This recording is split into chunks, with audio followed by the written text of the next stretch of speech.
Hello বন্ধুরা, আপনারা কেমন আছেন? আপনারা নিশ্চয়ই খুব ভালো আছেন। আমিও ভালো আছি। চান টান করে চলে এসেছি। আর এদিকে মা দেখুন বসে আছে। মা এদিকে ডালিয়ার খিচুড়ি বানিয়েছে জলখাবারের জন্য। আর এদিকে বাঁধাকপি সেদ্ধ করে রেখেছি, বাঁধাকপির তরকারি হবে আজকে। আর এদিকে আমি কিন্তু ঘুগনি বানাচ্ছি, ছোলার ঘুগনি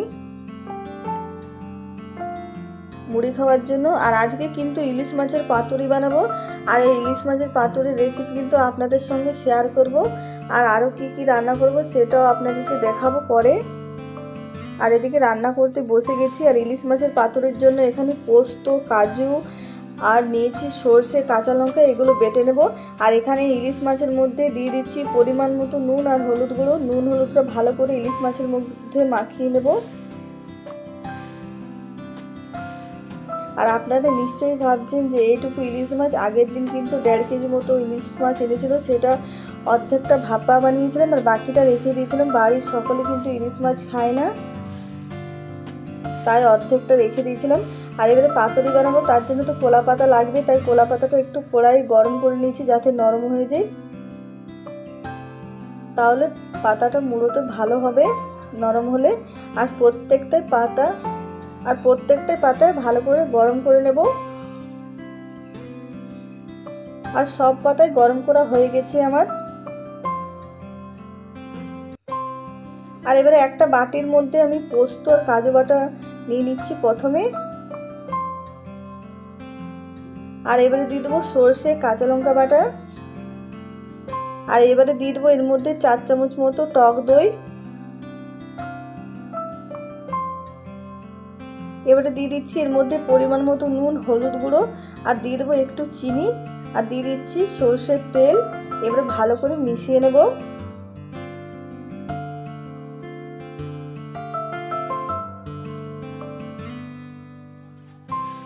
আর ভালো করে মেশানো হয়ে গেছে। এবারে নুন হলুদ মাখানো ইলিশ মাছ আমি দিয়ে দিচ্ছি এই সর্ষে পোস্ত ব্যাটারের মধ্যে।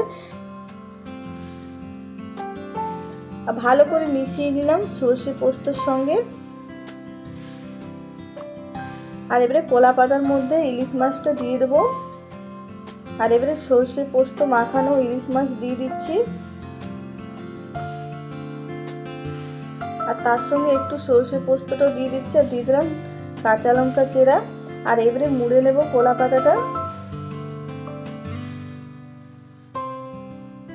আর ভালোভাবে মুড়ে নিতে হবে যাতে না বের হয়ে যায়, তাই ডবল পাতা দিয়ে মুড়ে নিলাম। আর এবারে সুতো দিয়ে বেঁধে দেব।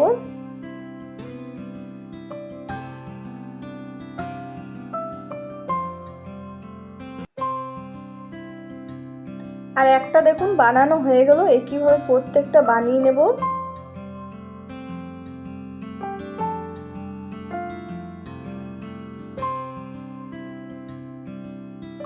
আর একে একে সবগুলো একইভাবে বেঁধে নেব কলা পাতায়।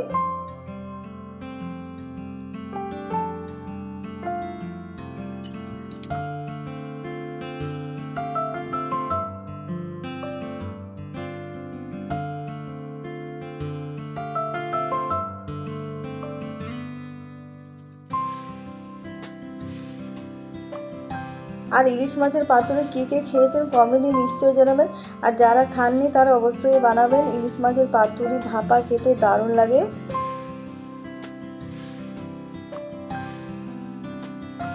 আর একে একে সবগুলোই দেখুন এই কলা পাতায় ভালো করে মুড়ে বেঁধে নিয়েছি। এবারে পাতুরি ভেজে নেবো, তার জন্য কড়াই দিয়ে দিচ্ছি সরষের তেল।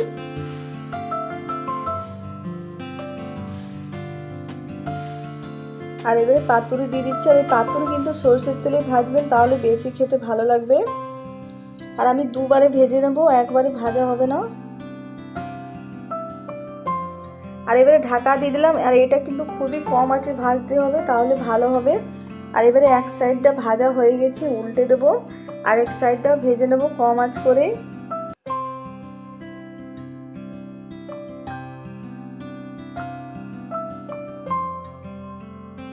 আর এদিকে ইলিশ মাছের পাতুরি বানাচ্ছি, আর এদিকে কিন্তু আমি চিংড়ি মাছ ভেজে নিচ্ছি।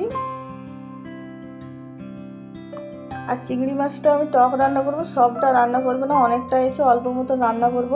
আর বাকিটা কিন্তু রেখে দেবো।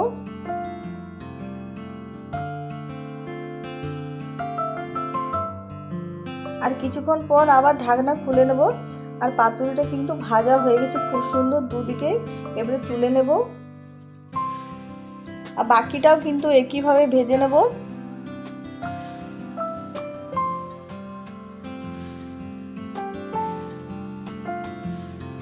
আবার কড়াই কিন্তু আমি দিয়ে দিলাম সরষের তেল। আর আবার বাকি যে পাতুরি আছে সেটা ভেজে নেব। আর আজকের ভিডিও পছন্দ হলে প্লিজ লাইক শেয়ার কমেন্ট করবেন। যারা নতুন দেখছেন তারা অবশ্যই আমার চ্যানেলটা সাবস্ক্রাইব করবেন, পাশে থাকবেন। আর আবারও কিন্তু ঢাকা দিয়ে দিলাম আর ঢাকা দিয়ে একইভাবে ভেজে নিয়েছি দেখুন। এবারে নামিয়ে নেব।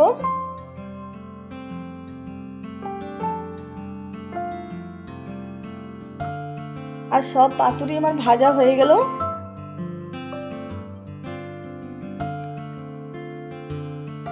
আর এবারে একটা আপনাদেরকে খুলে দেখাবো যে কেমন হয়েছে পাতুরিটা।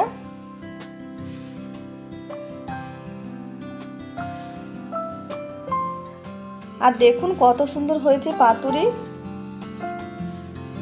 দেখে নিশ্চয়ই বুঝতে পেরেছেন যে ভালো হয়েছে। আর মাছটাও দেখুন খুব সুন্দর সেদ্ধ হয়ে গেছে। আর ইলিশ মাছের পাতুরি হয়ে গেল।